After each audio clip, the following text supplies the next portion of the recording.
Time കഴിഞ്ഞ magazines, പത്രങ്ങൾ, മാഗസീൻസൊക്കെ ഉണ്ടെന്നുണ്ടെങ്കിൽ അതിൽ നമുക്ക് ഏതെങ്കിലും ഒരു ഫീച്ചർ ഇഷ്ടപ്പെട്ടിട്ടാണ് നമ്മൾ എടുത്ത് വെച്ചാൽ ആ ഫീച്ചർ പേജ് മാത്രം കയറി എടുത്തോളൂ, ബാക്കി ഒഴിവാക്കിക്കോളൂ.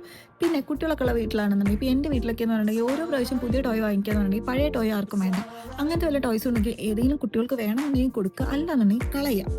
പിന്നെ ഇനി പറയാനുള്ളത് നമ്മളെ ഫോണാണ്. ഫോണിൽ ഒരുപാട് ആപ്സ് നമ്മൾ യൂസ് ചെയ്യാതെ വെച്ചിട്ടുണ്ട്. അത് ഏതൊക്കെയാണ് നോക്കുക. നമ്മൾ ഏറ്റവും ഇമ്പോർട്ടൻ്റ് ആയിട്ടുള്ള വെച്ചിട്ടുള്ള അങ്ങനത്തെ ആപ്സ് മാത്രം എടുക്കുക, ബാക്കിയൊക്കെ ഒഴിവാക്കുക. കാരണം നമ്മൾ യൂസ് ചെയ്യുന്നില്ലെങ്കിൽ വെറുതെ എന്തിനാ കുറച്ച് സ്പേസ് കളയുന്നത്.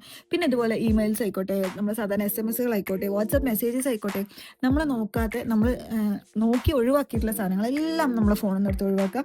പിന്നെ ഇതുപോലെ നമ്മളെ ഗാലറി ഒന്ന് കയറി നോക്കുക. ഗാലറി എന്ന് പറഞ്ഞാൽ ഇപ്പോൾ ഒരു എന്താ പറയുക ഡസ്റ്റ്ബിന്നിൻ്റെ അവസ്ഥയാണ്.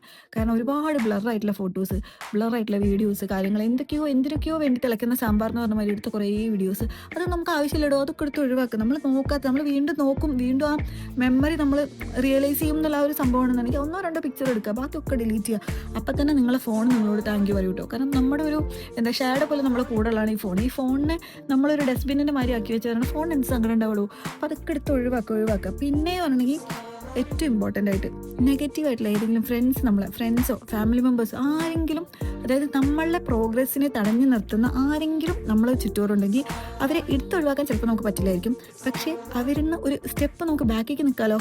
അവരിന്ന് ഒരു ഗ്യാപ്പ്, ഫസ്റ്റ് സ്റ്റെപ്പ് എന്നുള്ള രീതിയിൽ ഒരു ഗ്യാപ്പ് ഇട്ട് നിൽക്കുക. നമുക്ക് ഒരു പെർട്ടിക്കുലർ നമ്മളൊരു ലൈഫ്, നമ്മളൊരു സ്പേസ് ക്രിയേറ്റ് ചെയ്യുക. അപ്പോൾ ഇത്രയേ ഉള്ളൂ. അടുത്ത വീഡിയോയിൽ കാണാം. ബൈ.